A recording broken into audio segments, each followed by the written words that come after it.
The reflection, that wasn't mine. Elias had always been skeptical of ghost stories. They were just tales to him until he moved into the old apartment on Holloway Street. The rent was suspiciously cheap, but he didn't question it. A fresh start was all he needed. The place was small but had character. The only odd thing was the antique mirror bolted to the bathroom wall. It was massive, stretching from floor to ceiling, its edges lined with ornate carvings of twisting vines. Something about it unsettled him, but he shrugged it off.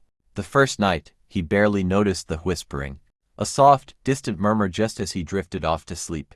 He blamed it on the pipes. By the third night, the whispers became clearer, low, urgent voices hissing words he couldn't quite make out. He started keeping the bathroom door closed. One evening, as he brushed his teeth, he caught something strange in the mirror. His reflection moved a second too slow, a barely noticeable lag. He laughed nervously, blaming exhaustion. But the next night, he tested it, raising his hand quickly, turning his head suddenly. Each time, the reflection was just a breath behind. Then came the moment that shattered his reality. He flicked on the bathroom light, staring directly at his reflection. His movements were mirrored perfectly now, but something felt off. He leaned closer. His reflection did the same, and then it blinked. Elias hadn't.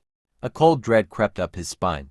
He stumbled backward, heart hammering. The reflection's lips curled into a smile one Elias wasn't making.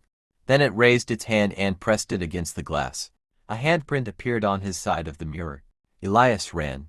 He barely remembered grabbing his keys, bursting through the door, and not stopping until he was blocks away. The landlord didn't seem surprised when Elias demanded to break his lease. The last tenant ran too, the old man muttered, lighting a cigarette with a shaking hand. Elias didn't ask any more questions. He just left. But something followed. That night, in his new hotel room, he stepped into the bathroom and froze. The mirror on the wall was perfectly clean, but there, pressed against the glass, was a single, smudged handprint, and it wasn't his. Like Anne comment, if you want a part 2.